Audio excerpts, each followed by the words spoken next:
Dando continuidade à nossa série de videoaulas, hoje a gente vai falar um pouco sobre uma doença que é a principal doença da citricultura mundial, que felizmente a gente não tem aqui na Bahia ainda, mas a gente precisa deixar esse alerta, esses cuidados, essas ressalvas. Porém, a gente não tem aqui na Bahia, é uma zona livre, mas na região maior produtora do país, na região de São Paulo, é uma doença presente desde 2004. Então, é uma doença de importância econômica muito grande, porque o GUIN, ou HLB, é uma doença de vaso, é uma doença causada por uma bactéria.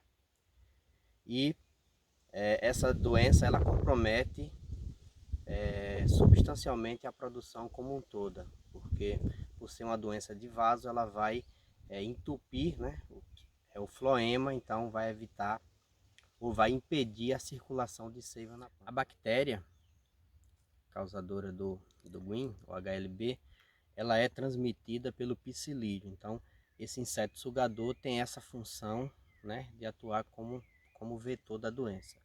O que é que acontece? Uma planta, quando esteja afetada pela bactéria, ao inseto se alimentar, ele vai estar se contaminando. E isso é um tempo aproximadamente de 15 minutos, é o suficiente para que o inseto ele se contamine numa planta doente. E também aproximadamente esse tempo de 15 minutos, ao ele se alimentar numa planta sadia, ele vai estar transferindo ou transmitindo essa bactéria para essa planta. Então, como eu vinha destacando, o GUIN é uma doença de vaso, ou seja, causado por uma bactéria. A bactéria é essa que tem como agente transmissor ou como vetor o psilídeo. Então, uma planta infectada, ela vai servir como inóculo a um inseto, ou seja, ao psilídeo que não está infectado.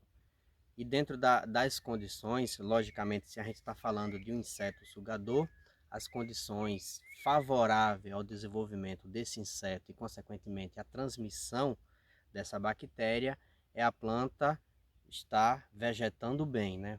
Porque a gente sabe muito bem que todos os insetos com características sugadoras, ele tem o hábito alimentar nas partes mais jovens das plantas, porque logicamente vai facilitar a sucção dessa seiva. Então, quando esse inseto, o inseto em si, é bom a gente destacar que o inseto ele nasce sem a doença, ele nasce sadio.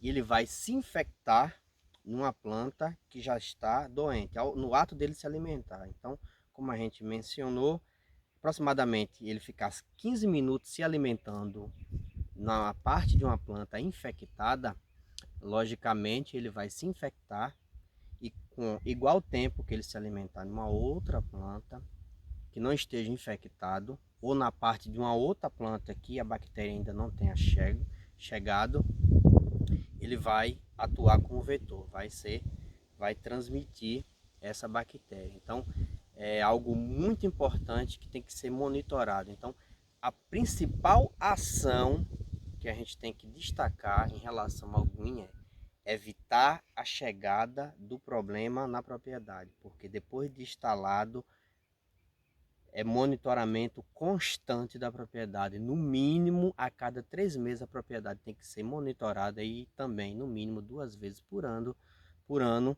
tem que ser emitido um relatório daquela propriedade e informado aos órgãos de fiscalização. Por quê?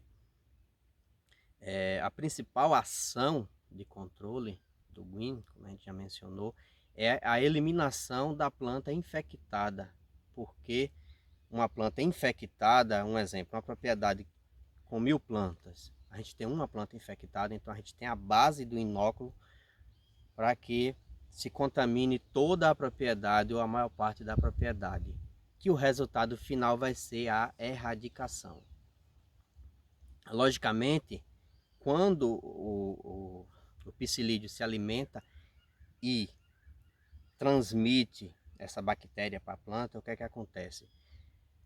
Principalmente naqueles galhos onde o inseto se alimentou, é que vai aproximadamente depois de 4 meses que ele infectou aquela planta, vai começar a aparecer os primeiros sintomas, ou seja, de forma mais evidente, você já começa a observar a presença da praga ali. Então, mais na frente a gente vai destacar algumas características que pode ser confundido na hora de identificar a doença, porque existem sintomas parecidos com algumas deficiências nutricionais e com a presença de outras pragas. Então, é muito importante, ó, paralelo que eu falei.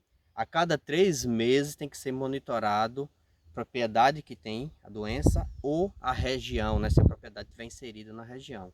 Eu também falei que aproximadamente a cada 4 meses, ou dentro de 4 meses que é infectada, começa a aparecer os sintomas. Então, nesse intervalo você consegue fazer um bom controle. Então, essa análise ela é visual, a depender da propriedade, principalmente nos ramos novos. Então, existem até estruturas que você eleva para poder olhar a planta por cima, porque certamente você vai ter um ponto, inicialmente um ponto da planta que vai estar infectado, e aí vai aparecer as características, os sintomas da doença. Então, a partir daí você já sabe que tem que fazer a intervenção. Seguindo os principais sintomas do GUIN, ou as primeiras características que a gente consegue analisar e ter como característica que o GUIN está presente ali, é o amarelecimento, geralmente de 1 a 2 galhos, onde aquelas folhas foram infectadas.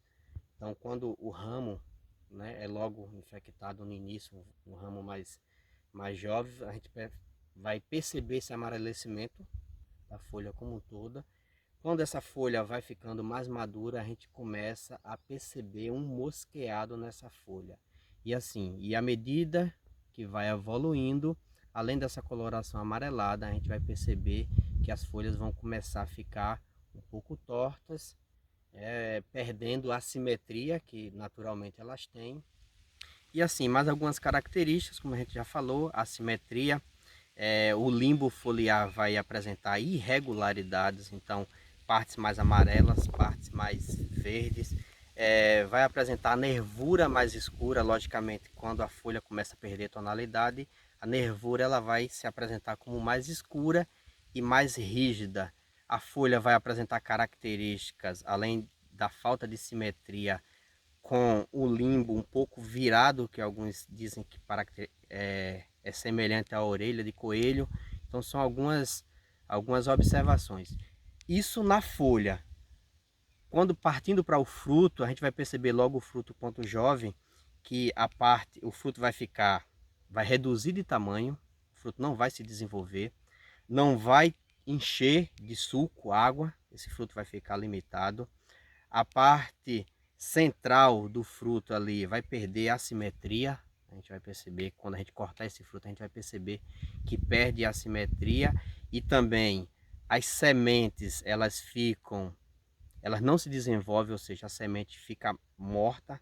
A parte do albedo, que é aquela parte entre a casca e a parte do suco, aquela parte branca, ela vai apresentar uma espessura muito grande.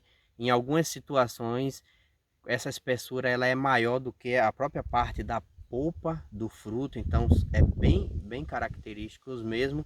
E esse fruto ele vai ficar impróprio para consumo, se ele tiver amplamente, se ele tiver muito atacado, ele vai ficar impróprio para o consumo. E quando é aproveitado para o consumo ainda, o que é que acontece? Esse fruto ele perde sabor, ele se torna mais ácido, uma característica, como a gente já destacou, que também acontece numa planta que é atacada pela hortésia. Esse fruto se torna mais ácido, se torna menos doce e começa a apresentar algumas características amargas. Então, além da perca de produtividade de volume por área, que pode levar uma perca até de 80%, ainda existe essa problemática do fruto que é aproveitado, a qualidade ela despencar substancialmente.